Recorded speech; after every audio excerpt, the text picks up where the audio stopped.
Hello, welcome to another lecture, and this one is all about plate tectonics. Um, okay, so this subject is probably the most important subject in geology. I'll just start by saying that. The theory of plate tectonics. Um, it was devised or came together in the 1960s, the theory of this.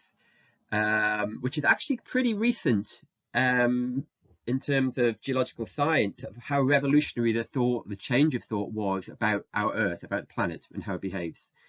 So plate tectonics is all about the fact that the Earth's surface is not static, it's not still, it moves.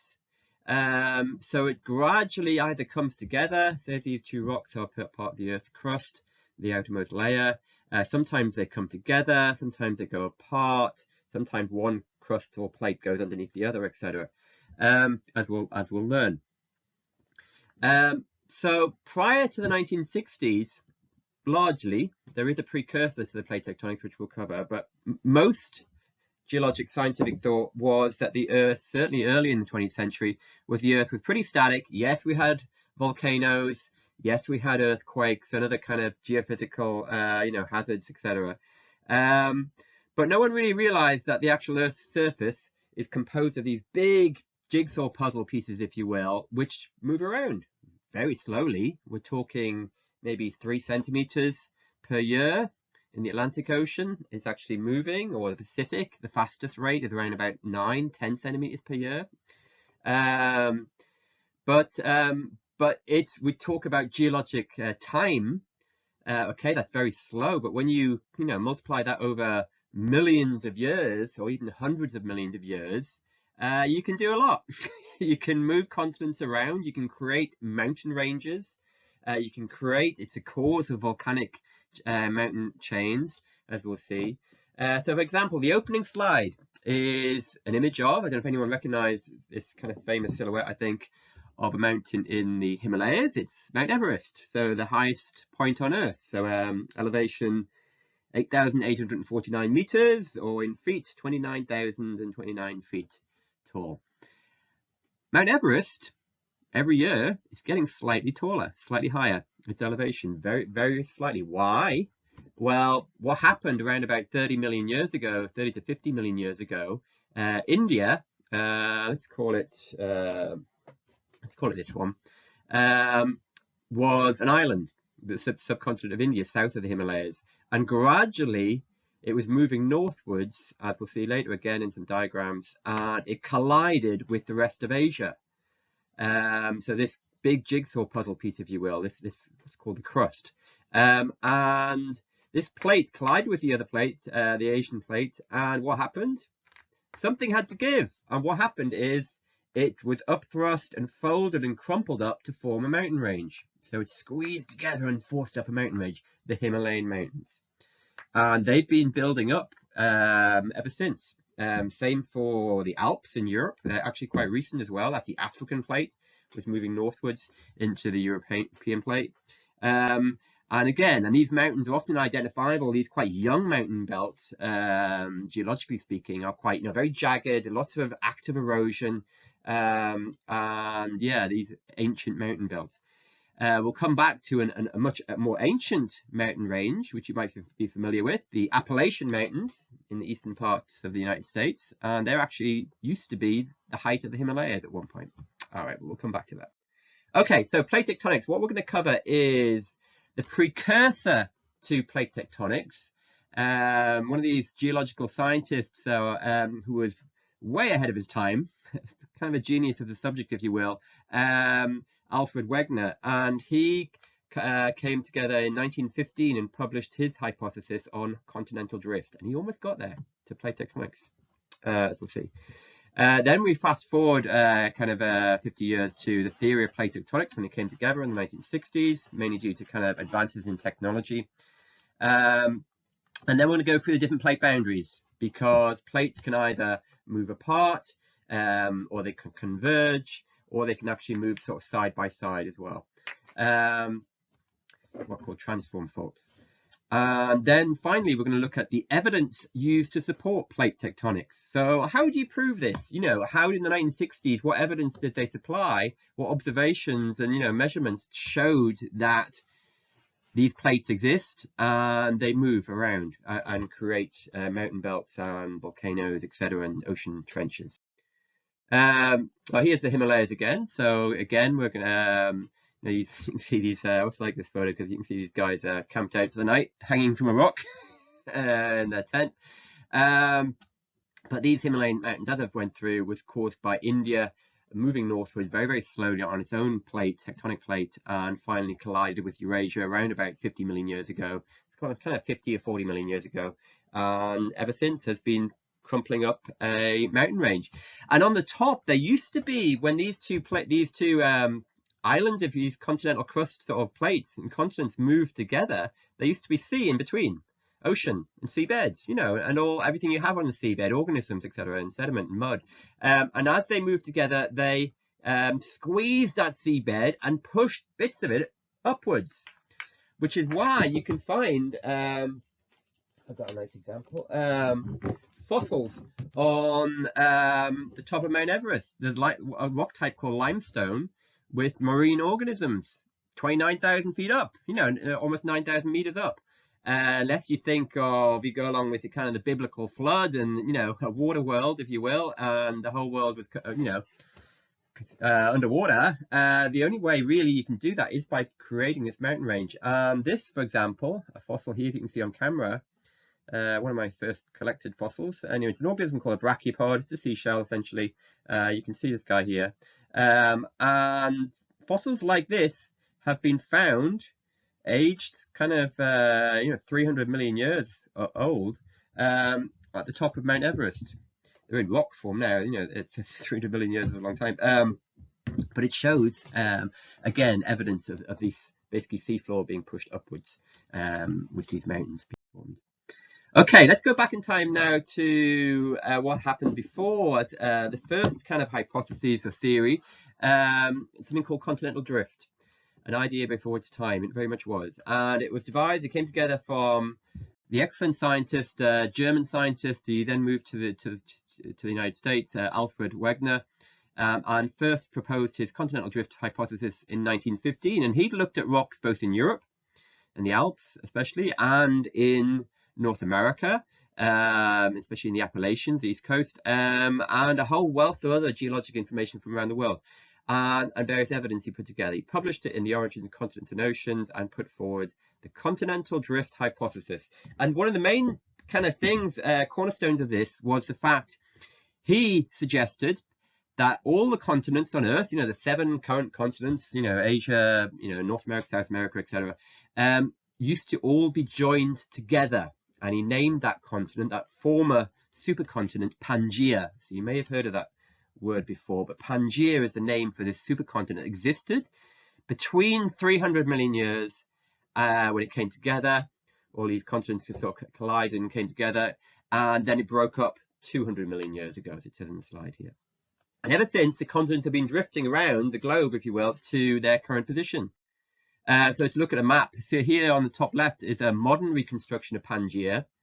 Okay, it's almost a supercontinent. There's a little bit of Southeast Asia there you can see kind of as an island. But here you can see Australia's kind of stuck to Antarctica here in the purple. Africa and South America are joined. North America is joined with Eurasian plate and Africa, etc. So one supercontinent. Here's Wegener's Pangaea from 1915 and just before. And it's pretty close. Antarctica's kind of around the same kind of position, etc. Africa's, still over the equator here. And, he got it right. And here's his early sketches of it, how it broke apart with time. Here's a modern reconstruction of the breakup of Pangaea over 200 million years. So I'll let you go through that, this timeline. So here's Pangaea broke up 200 million years ago. And one of the first things to start was the Atlantic Ocean started to form. That's where the big fracture occurred, and we'll find out about that soon. And the Africa and Eurasia was moving east, and North America and South America started moving west. And the whole of, especially by sort of 150 and then 100 million years ago, the whole of the Atlantic basically unzipped, and all these continents moved apart. And ever since, the Atlantic Ocean has been getting wider by around about 3 centimeters per year. Important point just happened around here. You'll see around here 50 million years ago, there was a gap between the Atlantic Ocean and the Pacific, where Central America is now. But the ocean currents could move through there. So these warm currents in global kind of circulation of currents could move through the tropics of the Atlantic, through the Caribbean. There was no Panama Isthmus there, this land bridge, and into the Pacific. What happened around about when that joined up and land was created, what's called an isthmus, this kind of narrow neck of land joining two areas of Panama, around about 15 million years ago, that changed climate drastically in North Atlantic, because it created what we call the Atlantic, the drift, and this warm current basically, instead of going through the Caribbean into the Pacific, now was diverted up the east coast of America and shoots off into North Atlantic and Europe, and keeps the European climate much warmer than it would be without it. And there is actually thoughts that this warm current could be shut off recently because of climate change and melting of the Greenland ice sheet, etc., and changes to the density of the water. And yeah, but anyway, that's a different subject. Okay, so what evidence did Alfred Wegener put forward to suggest that continental drift, Pangaea and the breakup of Pangaea had happened? Well, I'll just list them first, and then I'll just say briefly a little bit about each one. Firstly, the fate of the continents. Then of fossil evidence that he looked at, especially on both sides of the Atlantic, matching mountain ranges again on both sides of the Atlantic especially, and paleoclimatic evidence from rocks from around the world essentially. So we'll go through each of those. First one's kind of the most kind of obvious really one, and it shows a map, but it shows kind of Africa rotated, South America kind of locked in. You can see these two puzzle pieces, if you will. You think of them as puzzle pieces. South America and Africa, the outlines of them, especially when you add on the continental shelf, this bit of shallow water around the continents, they fit perfectly, almost perfectly. And is that a coincidence? Well, it's not. It's because they did used to fit back kind of between 300 million years and 200 million years ago, actually a bit later than that, before it unzipped. And these continents have been moving apart since. And that was his first line of evidence, and it's pretty, I know, it's a good observation, and there is a reason for these continents fitting. Second line of evidence, fossil evidence. If you read up on Alfred Wegener, it's all sorts, 3, 4, 5 different kind of lines of evidence with different fossils. I'm just going to concentrate on one, and it's to do with the fossil from the animal named the Mesosaurus. This big kind of reptilian animal, a little bit like the modern crocodile, except a lot bigger. And the fossils of Mesosaurus have been found in South America, kind of modern day kind of Patagonia, southern Brazil, northern Argentina, and in Africa, sort of southwest Africa. That's the only place you find the fossils of these organisms, these animals. And these animals are only ever found in freshwater rocks, freshwater former lakes and large river deposits. So this was a freshwater animal. It's never been found in marine deposits. So it didn't live, it couldn't live in salt water, essentially. It was a marine crocodile, if you will, but very, like I say, a big one. And that's where its range is, in the greens. That's where it lived on each continent. It only lived a certain finite amount of geologic time, for 5-10 million years. Evolution of species, they change into new species afterwards. So this specific species was found at this point in time, let's say 250 million years ago. But they're found on different continents, the same exact species.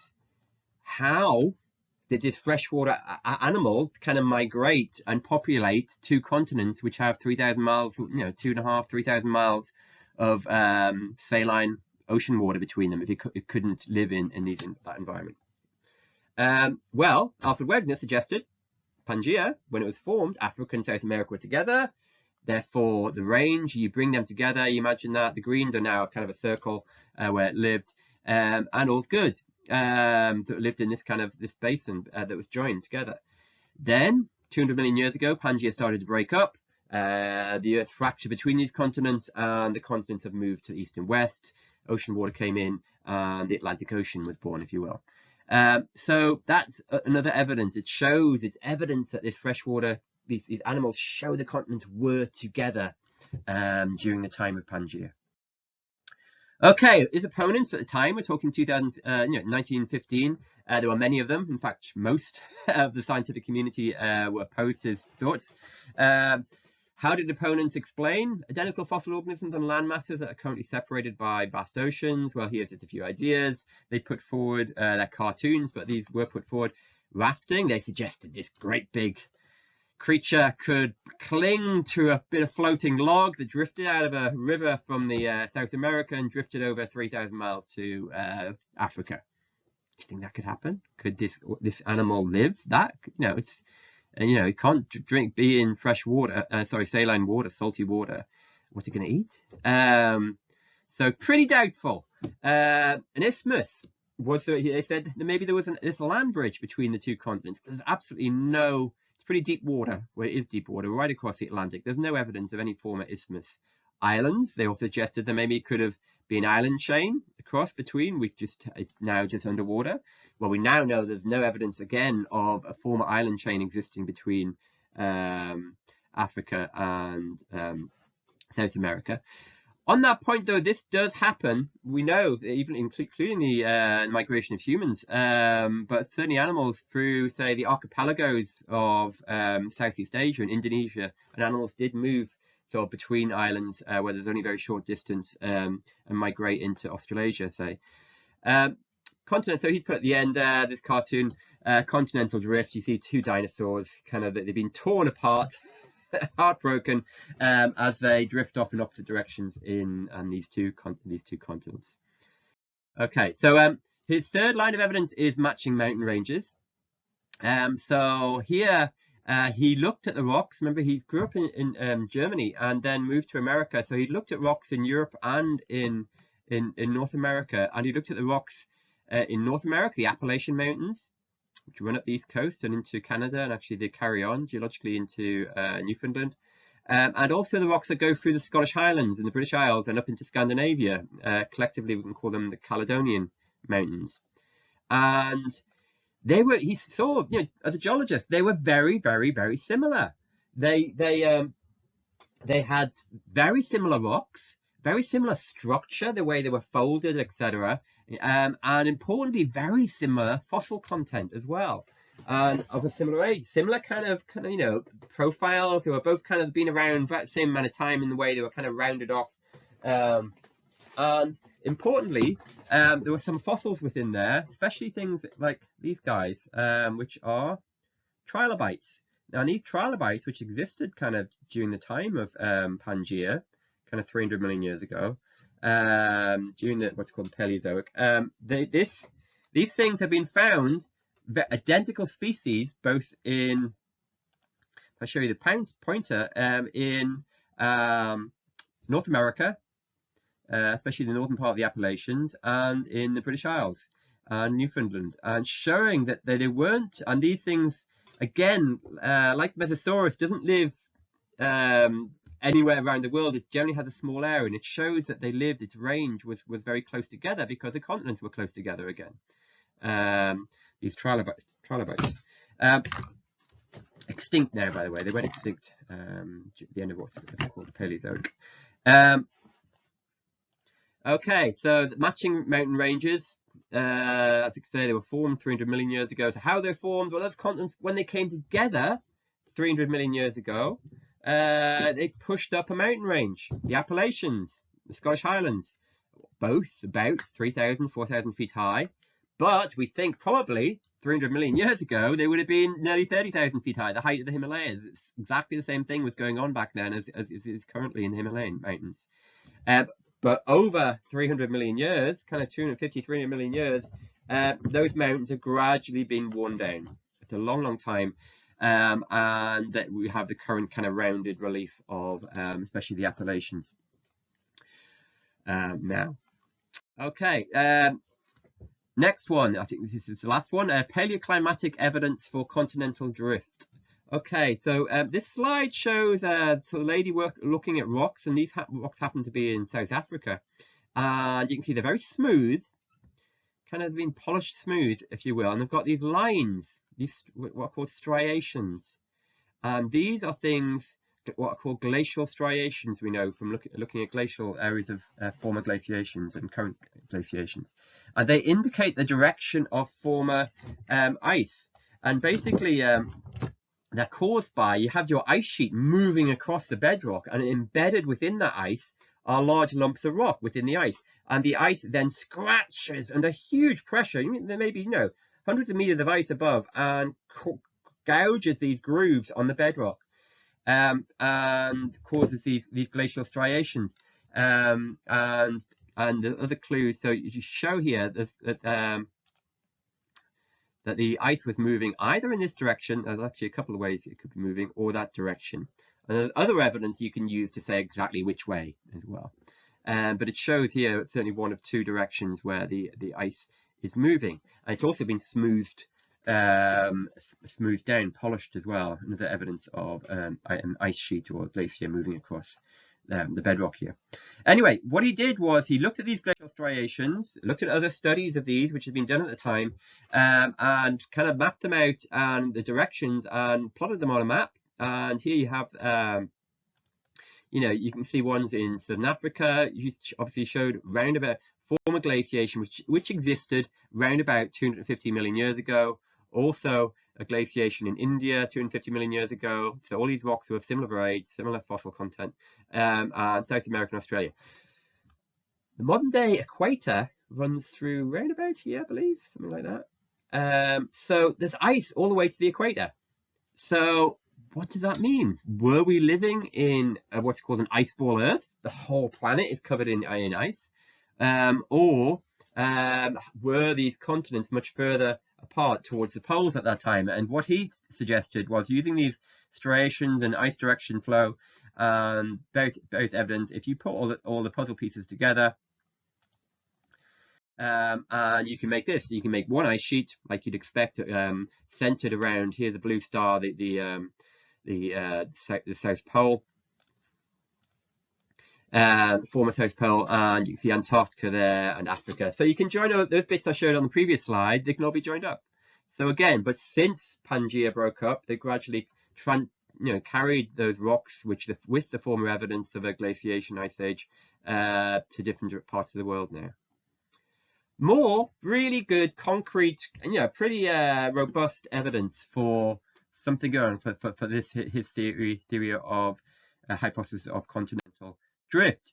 But there were objections. This is 1915. There was very strong opposition, despite all this great evidence, I think, from the scientific community, and mainly because he couldn't say, how did it happen? Why did this happen? What was the mechanism for moving these continents around? He suggested, he didn't really know. He just suggested the continents move like big kind of ice-breaking ships, and they just kind of plowed their way through the seabed and the crust beneath. Didn't know the mechanism or the cause. So a few scientists, partly because of that, said that they didn't go with it, and it kind of died down, this hypothesis, this discussion. But there was support by a few scientists who saw the merit in it and saw the plausibility of it, and they continued collectively, these Earth scientists, to look for more evidence of continental drift. So here's Wegener's hypothesis was correct in principle, but contained a few incorrect details. So fast forward to the 1960s, especially after the technological advances of World War II, especially so the exploration of German U-boats and submersibles looking at the seabed. As we'll see, the advent of sonar, where we can map the seabed, especially in the North Atlantic, as we'll see. That's where a lot of the early evidence came from. And they saw evidence of things going on, as we'll come on to, on the seabed movement. So the theory of plate tectonics came together, and its main thing is that the Earth is composed of these major plates, these puzzle pieces, if you will, which have these strong, rigid, brittle layers of the outer Earth. And this rigid outer layer is called the lithosphere, litho meaning rock, sphere, so it's a rock sphere. and it consists of structurally of the uppermost, what's called the mantle. I'll show you in a diagram next slide, and the overlying crust. So the uppermost mantle and the crust. And importantly, it overlies a weaker region, this hard, brittle, basically what we call the lithosphere, overlies what's called the asthenosphere, which literally translates as weak sphere or weak layer. And if you see this on this cutout of the Earth, so here's the Earth. The Earth radius, it doesn't actually show the radius number, but the radius, it's 6,371 kilometers, the radius of the Earth. It's composed of different layers. I'm not going to go too much into this, but it's there's the core, which is composed of solid inner core, and then an outer, a liquid actually outer core, basically mainly made of iron and nickel. And actually, the outer core circulates and creates our electromagnetic field. It moves. Then there's back to the solid rocks above of the mantle, which actually composed most of the Earth in terms of volume, and then the lithosphere. And the top of the mantle, you see there's this weak sphere, the asthenosphere, which does move, allows move. It's still considered a solid, but it actually does move. It's like the analogy is often like very cold honey. So if you have a jar of honey and it's cold, you put it on its side, it'll gradually move. Kind of harder than molasses, so it'll smell like cold honey, but and these rocks do move very, very slowly, as we'll see. But above that, you have the hard, brittle layer, what's called the lithosphere. And there's actually two types of lithosphere. There's a continental oceanic crust, the rocks in terms of rock chemistry below the oceans, and continental crust, and below the sea. So, and they're two very different ones. So the oceanic crust is generally composed of very dark rocks, sort of black colored minerals. It's called it's what happens to be diorite. Sorry, not diorite, gabbro, but it's a black mineral and basalts at the surface. And then there's these light colored rocks forming the continental crust, which are granites, for example. It's mainly formed of granite, the continents. So very different in color because it's a different chemistry and different mineral contents. So light colored for continents, dark colored for oceanic crust. There's got a common analogy, the peach. You have a very, very thin layer because the crust especially is only about sort of 9 kilometers thick in the oceanic crust, maybe sort of average around about sort of 30 kilometers thick in the lithosphere, the continental crust. It gets thicker below the mountain chains. So almost like the skin of a fruit, like a peach here. My old lecturer used to say it was like the varnish, that resin on an old globe. And you see that, and that's about the thickness of the crust. And then you have here the bulk of the peach in this case being composed of the mantle, and then the core.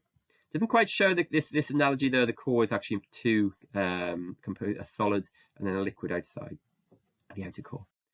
Okay, so the Earth's major plates, 7 of them.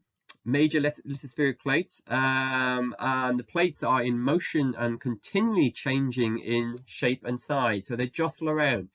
Largest plate is the Pacific plate, and these large plates contain, importantly, both continental and oceanic crust. So if you look up on this globe, the North American plate, the actual plate itself, the lithospheric plate, contains the continent of North America, but also a bit of the seabed rocks as well. So the actual plate itself, this one unit, contains both continent and oceanic crust. Unfurl that globe, you have your tectonic map of the world. And here you can see the blue, the largest one, the Pacific plate. Here's the green, the North American plate, the darker green, etc. And the boundaries between them. And we're going to go for each type of boundary because there's ones where these plates are coming apart. So you can see here, there's arrows, for example, in let's say the Atlantic Ocean. You see opposing arrows, and that's because right along the middle of the Atlantic Ocean, there's new rocks upwelling, molten rocks, and they're forcing the Earth's crust apart, essentially. And you have the Atlantic Ocean moving to the east of this mid-ocean ridge, and to the west of the mid-ocean ridge in the North Atlantic, for example. Other plates, that's what we call a divergent boundary, convergence, where these continents come together.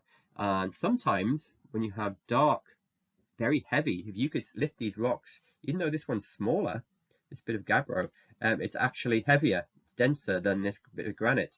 And that's the same. Essentially, think of that the way it is. Essentially, oceanic crust is heavier and denser than the lighter, more buoyant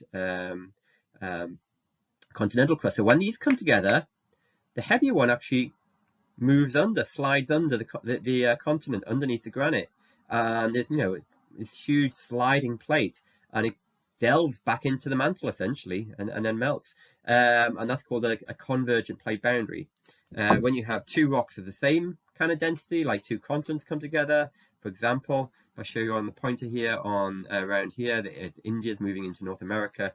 Here, they're both buoyant, they're both quite light in density. They don't, what we call subduct, go underground. They crumple up into a mountain range.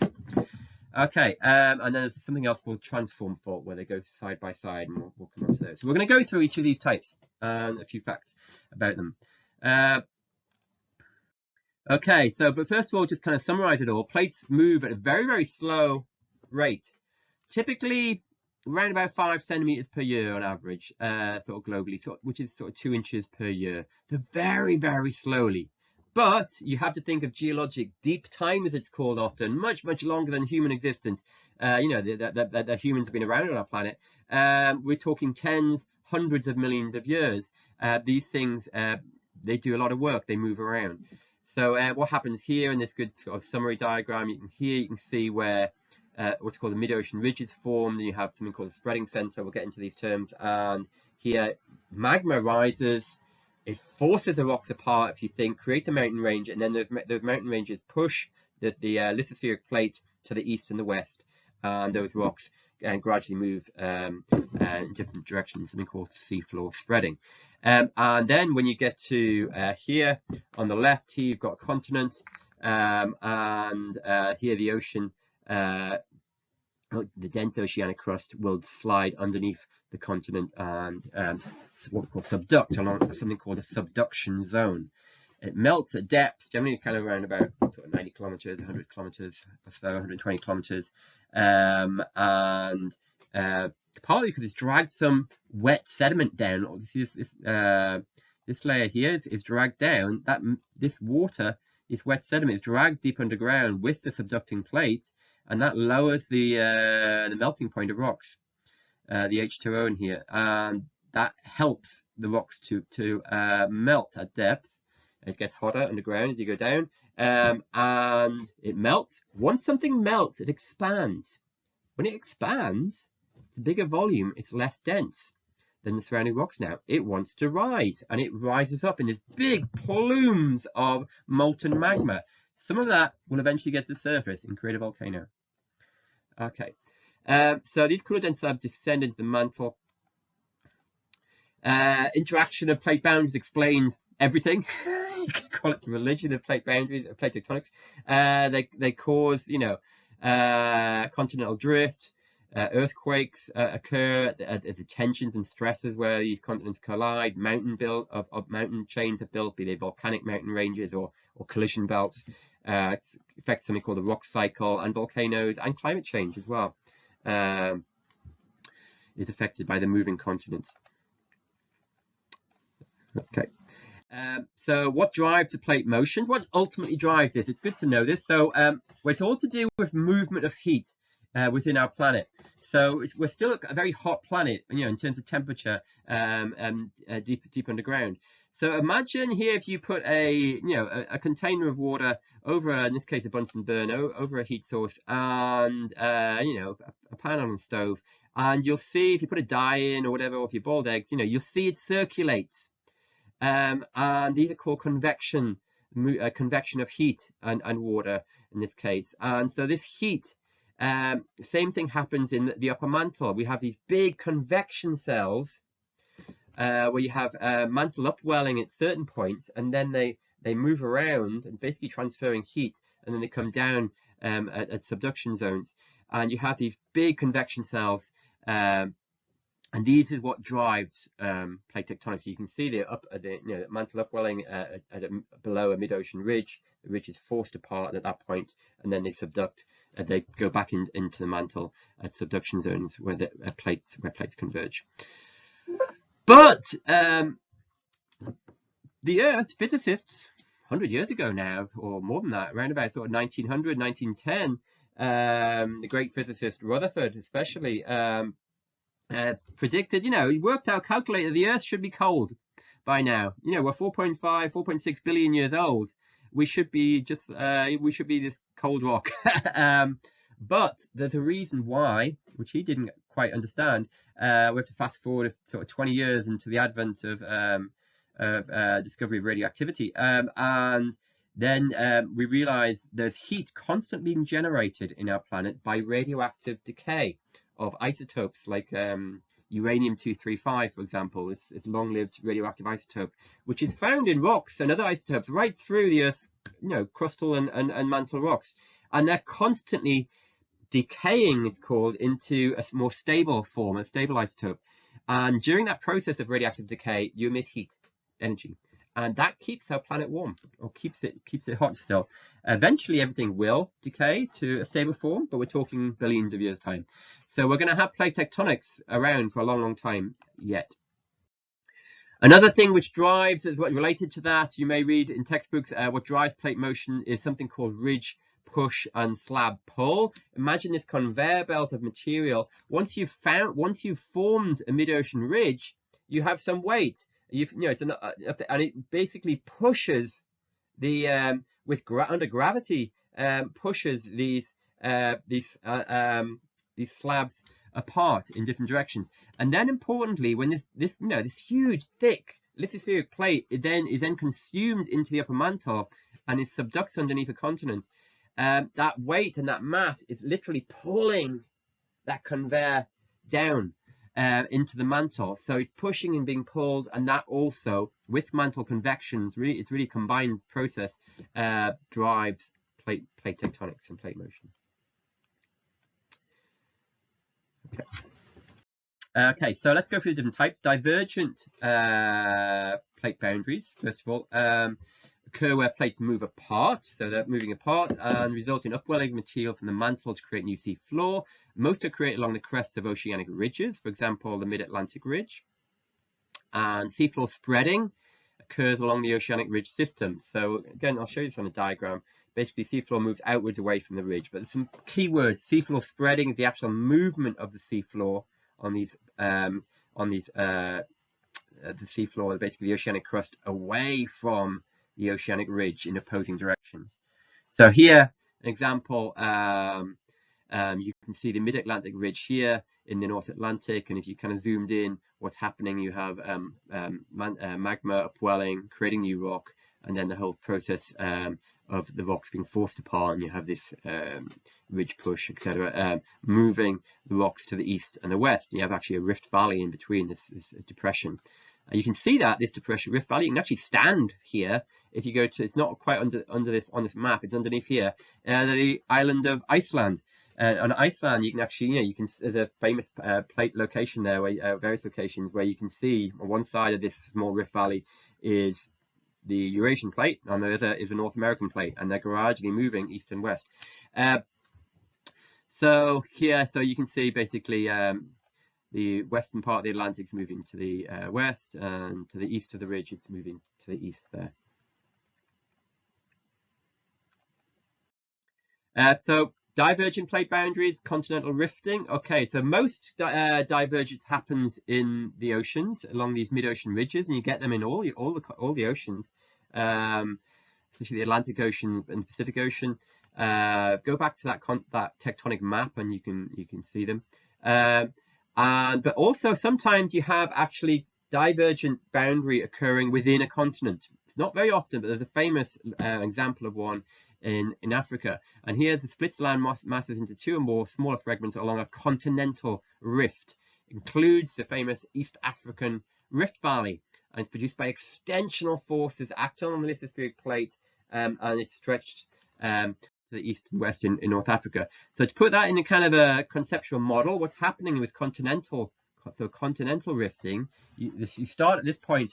You have mantle upwelling being instigated. Still a lot of research on why it starts to instigate at a certain point in time. But anyway, it has. This earth crust starts to be pulled apart at that point. You have volcanic activity at the surface, new rocks being forced up, and the crust is thinned, it shallows, and depressions form. The sea comes in to form a narrow sea. A modern day analogy of that, an example is the Red Sea between the Arabian Peninsula and Africa, basically moving apart, and you have this narrow sea. And then you have somewhere like the Atlantic Ocean, finally an ocean basin being formed. A new oceanic crust here being formed all the while. Continental rifting, best example in the world is East Africa. So you can see the opposing arrows here. So you have what's called the Horn of Africa, Ethiopia, Somalia being basically moving, and down further eastwards, Kenya and Tanzania moving eastwards, and then the rest of Africa kind of at the opposing direction. And basically, that's why you have these rift valleys, these quite famous rift valleys that go down East Africa. Some of these have these long ribbon lakes, like Lake Tanganyika, Lake Nyasa, in these depressions. And this is where active continental rifting is occurring. You have active volcanoes along here as well. Mount Kilimanjaro is an active volcano, the highest point in Africa. And as I say, at some point, eventually, there'll be a narrow sea. We're talking a long time off, sort of tens of millions of years, but maybe 10 million years time. And it's not just moving apart. We think it's actually a hinge point around here. So it's kind of going to move around like this, if you will. Anyway, so that's the best example of continental rifting. Convergent plate boundaries. What about them coming together? Then there's different types depending on what type of plate. Is it a continent coming together with another one? So we have that type of convergence. Or is it a oceanic crust moving into a continental crust? We have that kind of convergence, usually with subduction. Or is it, I haven't got the black one, let's say this is continent as well. Or is it two oceanic crusts coming together? And again, they tend to also have a subduction happening. So we're going to start looking at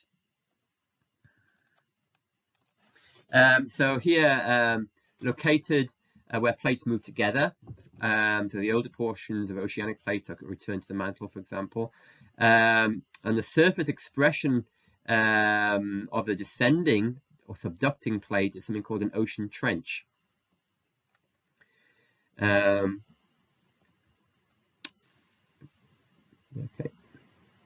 I meant to go back. I didn't mention one thing. Let me stop for a second. I know. I'll come back to something I missed.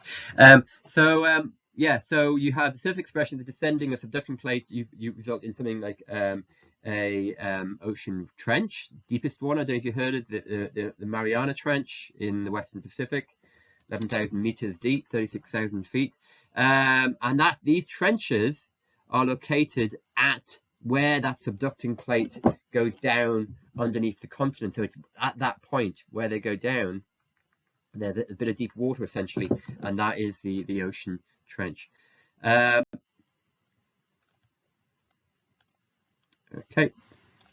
and the whole thing is called a subduction zone. So look at a map which shows the oceanic trenches in red lines. You'll see, especially around the whole of the Pacific Ocean, you see these red lines up the west coast of South America, for example, along the coast of Central America. There's actually a bit here not shown, but there's also along the north for Alaska, what's called the Aleutian Islands, Aleutian Trench, and then down past Japan into near the Philippines and whatnot in Guam, the Mariana Trench, and also some near New Zealand.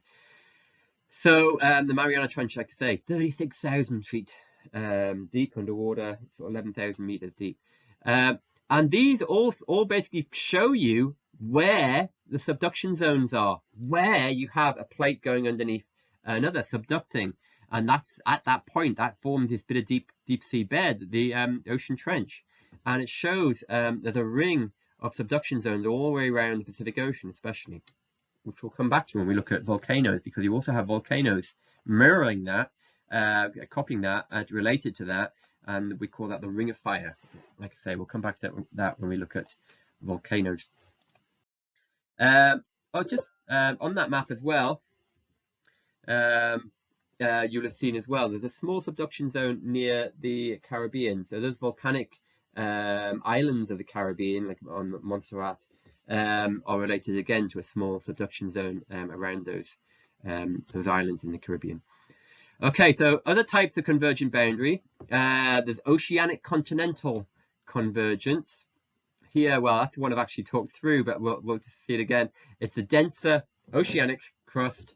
So this is oceanic crust moving under, sinking into the asthenosphere, and along the descending plate, partial melting of the mantle rock generates magma, and it results in what's called a continental volcanic arc, which is a volcanic mountain range such as the Andes in South America, or the Cascade Mountains in Washington State and Oregon in the States, in North America. These are all what we call volcanic continental volcanic arcs. So to see that in the diagram, all these things are better in diagrams. Here's this diagram again, but it shows this could basically be Washington State, and those Cascade Mountains these could be the Cascade Mountains, and such as, you know, Mount Rainier, Mount Hood, Mount St. Helens, etc. All these active volcanoes. And what's happening here, you have a bit of plate, it's called the Juan de Fuca plate, which is moving and subducting underneath the North American plate. You have a subduction zone, you have melting at depth, magma is created, you have plumes of magma then rising. Most of it actually it doesn't reach the surface, it cools and forms a rock underground, but some of it does, and you have a volcano. So this is the process for getting volcanoes. Most volcanoes on Earth are caused exactly by this process.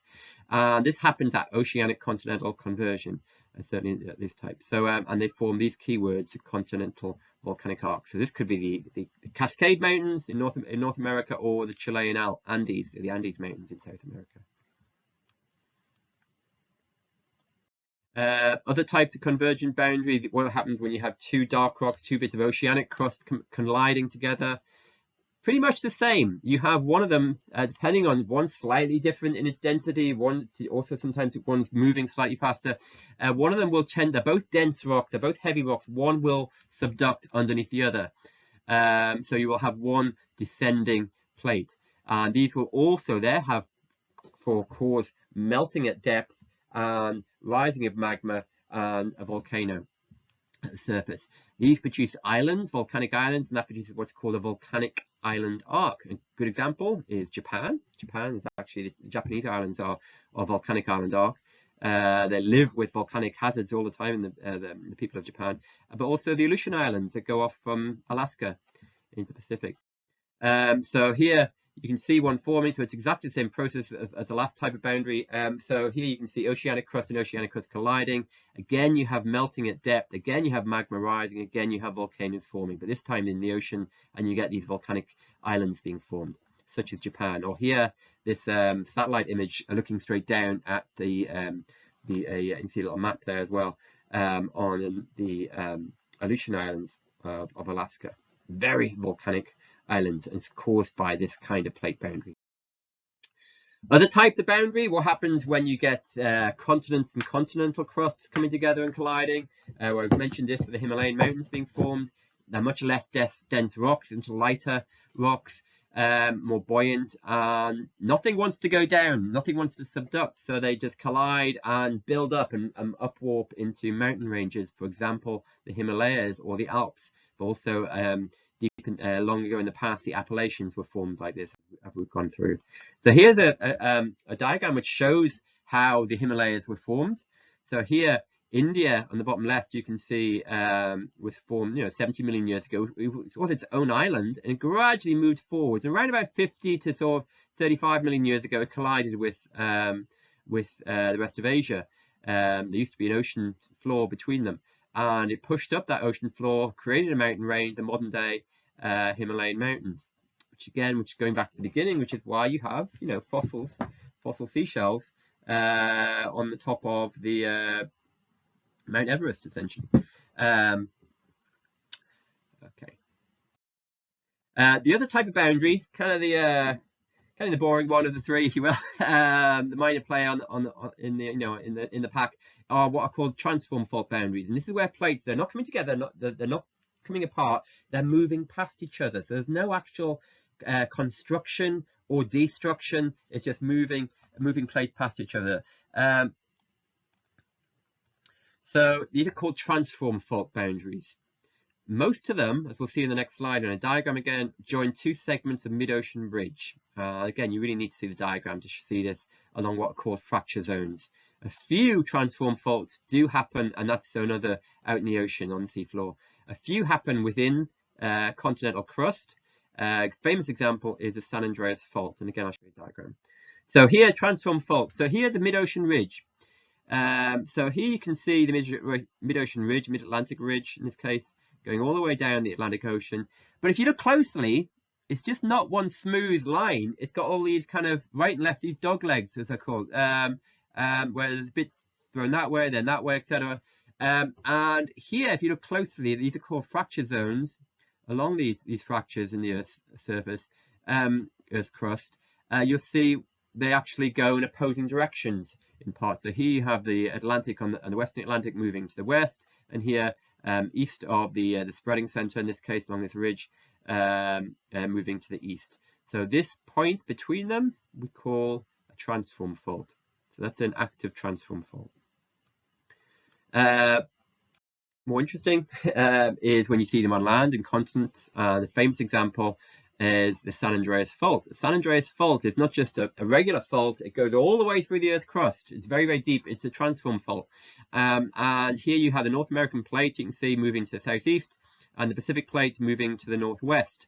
And so it's what we call a transform fault. Here you can see a photograph flying over there. You can see a stream which does this dog leg here. And that it wouldn't have originally been like that. It's because there's been various earthquakes, and gradually that plate has moved, in stages through a series of earthquakes in opposing directions, and you have this now dogleg in the stream pattern. So that's what's called a transform fault, and very active earthquakes there, as I'm sure you've heard of, along the San Andreas fault, especially in the north, in San Francisco area. Another very famous transform fault, not mentioned here, but you should know about it, is called the North Anatolian fault of Turkey, which is even more active than the San Andreas, and there's a lot of we'll come back to that when we look at earthquakes.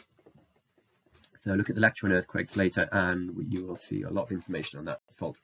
Okay, so testing the theory to finish up. So the last 10 minutes, we're going to just quickly go through the evidence for ocean drilling. Sorry, the evidence for plate tectonics. We're going to go 3 lines of evidence. First one is ocean drilling. How did the theory come together, and how can we kind of show the evidence for it and prove it? First, what is ocean drilling? So they did some of the most convincing evidence confirms seafloor spreading on each side of an ocean ridge has come from drilling directly into the ocean floor sediment on each side of the mid-ocean ridge. And again, I'll show you this in diagram. So the next slide will show evidence for the age of the deeper sediments getting older with distance from the spreading center, and the sediments getting thicker with distance from the ridge as what's called accumulation time increases. So they get older, the rocks, and the sediment layer gets thicker, and I'll explain that in the next diagram. So here you have, for example, let's say it's a mid-ocean ridge. And I meant to say, I missed something out. Let's say this is the North Atlantic, by the way. We first kind of realized there was a mid-ocean ridge here back in the late 1800s. A famous British ship called the HMS Challenger, 1872 to 1876, did a survey, a bathymetric survey, so ocean depths, all around the world, and especially in the North Atlantic, and basically threw out huge weighted lines, thousands of feet long, and measured the water depth systematically all the way around different points of around the world, different ocean basins, and they saw it got shallower back in the late 1800s in the North Atlantic, and they proved that was the first sign. No one knew then there was a big mountain range, the longest mountain range on the planet, which is the Atlantic Ridge, Mid-Atlantic Ridge. it gets shallower there. Then also around about the same time, or just before actually, the first transatlantic telegraph cables were laid across from Ireland in Europe across to Newfoundland in North America. They were the first ones. And as again, these big, metal cables were uncurled from great big ships, iron ships, in the late 1800s. They also could determine water depth, and again they saw that it gets shallower, sort of in the middle. And then modern technology, echo sounding especially, picked up in that 1950s. Okay, so anyway, coming back to the current slide, evidence of seafloor spreading. So if I drew some numbers on here, let's say, there's your oceanic crust. So this is your, your volcanic rock, be it gabbro at the surface or basalt at the surface, kind of fine-grained volcanic rock, or this larger crystals of a gabbro. But these black oceanic crust or rocks, basaltic, they're being formed at the mid-ocean ridge. That's where they're being formed at this point. They then move east and west. And as they do, they're constantly getting older, if you will. So that's where, so if I drew some numbers on here, there's kind of, if I just 0, that's modern day. That's where new rock is being formed. But over time, they're gradually moving east and west. So these rocks on each side, maybe these numbers are in millions of years, maybe 10 million years old. It took 10 million years to get from, from this point to here. And the same on a mirror image on the other side of the mid-ocean ridge. This is seafloor spreading, so it took that long. So there's a way of determining age, a radiometric age, and they dated them, and they saw back in the 1960s that they're similar ages. So that one. If I drew another couple of numbers on there, 20 million years ago, here these rocks have been dated, or right to the end, maybe here 50 million years old. And again, it shows the rocks are getting age. It basically illustrates clear evidence, undisputable evidence of seafloor spreading. The other thing is you have the rocks getting thicker between. So you can see this pile of sediment. It's quite thin near the ridge, but then it gets thicker and thicker and thicker as you go away. Why? Well, I've just said you have this area has only got 10 million years for sediment to be constantly settling down, sand and mud, it's mainly mud, in the ocean, out from the ocean water, gradually settles and builds up mud on the seabed in layers, sediment. It's had 10 million years to do it there, but it's had 50 million years for accumulation time over here, which is why that sediment pile gets thicker with time. Again, more evidence, which they only discovered this from the ocean drilling project, which is still ongoing. We still have what's called a worldwide ocean drilling project going on between different nations. Okie doke. So other evidence, hotspots. So almost finished, guys. The hotspots and mantle plumes. So this is the second of the 3 lines of evidence. So what are they, first of all? They're caused by rising plumes of mantle material, this plume of mantle from deep underground. And it's only at a point. It's not a long kind of a plate boundary. It's a singular point, a single plume coming up. We think from great depth, from actually the outer core mantle boundary, from a couple of thousand kilometers down. So it's not the upper mantle. We're talking about the lower mantle. It's sourced this molten rock, and there's still ongoing research into why it's magma is formed down there. But anyway, you have these long-lived mantle plumes, and once that mantle plume gets to the surface, it creates what we call on the surface a hotspot. And at that hotspot, you will have magmas coming up, volcanoes. The most famous example, the first one studied, is the Hawaiian Islands. Hawaiian Islands lie directly, the main island of Hawaii derives directly above a rising mantle plume. And that's why you have the active volcanoes of Kilauea and Mauna Loa on Hawaii.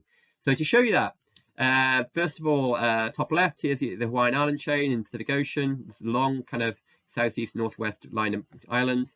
Looking at the top right, you can see the main island of Hawaii. This is where, importantly, the only active volcanoes are. It's actually to the east of the island as well, Mauna Loa and Kilauea, the most active volcano on Earth, Kilauea. if you look at the other islands of Maui, etc., Molokai, all the volcanoes there are extinct. They're not active anymore, and this hotspot movement and plate movement explains this. And if you date the rocks, they get older, 1 million years, 1.5 million years, 2 million years, 3, 4 million years, etc. As you get away from Hawaii, what's happening is you have the plate motion here. You have the Pacific plate basically moving to the northwest, but the mantle plume is fixed. It's kind of it's attached to the outer core, and it's fixed, but the Pacific plate is moving slowly across it. So at the moment you have, you know, a volcano, then it moves away. You have another volcano, it moves away, another volcano, and where there used to be volcanoes, they are just islands now, these extinct islands. So that's what's happening there. You can see nicely on this main diagram. So that's hotspot volcanism. Once you understand what's going on, excellent. You know, it shows the Pacific plate is moving across this stationary fixed point. Finally, the testing of plate tectonics. This is the final point we're going to talk about. 2 minutes. Paleomagnetism. So the Earth has a magnetic field. North magnetic pole, south magnetic pole. They move around very slightly, which is why you may know you have to change your compass by a couple of degrees or a fraction of a degree every year or so. It kind of wanders, but it's pretty much still like a bar magnet. The magnetic north pole is at the north, and the magnetic south pole is at the south. Molten rocks, minerals, as they form, especially minerals like magnetite, and magnetite is magnetic, hence the name, are magnetized as they're cooling, and these minerals are formed in active lava flows. As that lava flow cools into a rock, it locks in and basically an ancient barred magnet, a fossil barred magnet, and it shows the direction of the prevailing magnetic north pole and south pole. So magnetite, as I say, it's abundant in basaltic lava flows. Rocks that formed millions of years ago contain a record of the direction of the magnetic poles at the time of their formation. And what that's shown is the magnetic pole hasn't always been the north one to the south. It's like this barred magnet keeps flipping occasionally. It keeps reversing. And what are called geomagnetic reversals. Again, this is only discovered in sort of the 60s. So the Earth's magnetic field periodically reverses polarity. The north magnetic pole becomes the south magnetic pole, and vice versa, every kind of 500,000 years or so. And the dates when the polarity of Earth's magnetic change were determined for magnetic minerals in lava flows. So we can date the rocks. There's ways of dating all these rocks radiometrically, and then you can look at the polarity and find out when these reversals took place. So you put that on a time scale going from 0, it's present day at the bottom, going back here 4 million years. So some volcanoes, for example, you know, have been around literally on Hawaii, for example, you know, a couple of million years. Look at different volcanoes around the world, and you get this time scale, what's called a geomagnetic time scale. And on the right, you can see all these dates, polarities. So the white is current day, normal, and then in white circles, and the red circles are reversed. And you'll see when you go back dating these volcanic rocks, before around about 700 million years ago, 700,000 years ago, the rocks were of reverse polarity. Then you go back to sort of 2.5 million years ago, they're normal. So they flip intermittently, and we call these periods, we've named them the Bruns Chron, which is the magnetic period, the Machiyama one, the Gauss normal Chron, Gilbert reverse Chron, etc. So you have this different colors here, a time scale of polarity. Okay, how's that explaining plate tectonic movement? Let's see. Well, these geomagnetic reversals are recorded in the ocean crust that is largely composed of basaltic lava. So forget about going upwards with time. What if you kind of can look at it in the flat, kind of the Earth's surface? Well, that happens on each side of a mid-ocean ridge, because you go back in time on each side of a mid-ocean ridge. So you're going back 10, 20, 30, 40 million years on each side.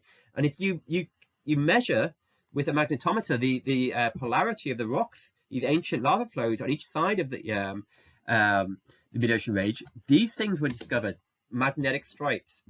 They were discovered by Vine and Matthews in 1963, and basically they proved the earlier theory of Harry Hess, was a kind of one of the grandfathers of plate tectonics, an American geologist and World War II kind of naval officer, Harry Hess, and he came up with seafloor spreading, and these geomagnetic reversal stripes of Vine and Matthews proved that. So to go through that, to show you more diagrams, here you can see a ship going back and forth across a mid-ocean ridge. They record with a magnetometer the prevailing magnetism of the rocks below, and you get normal, then reversed in red polarity. In reality, it's a little bit more, not quite as neat, but you can still hopefully see this as a symmetry.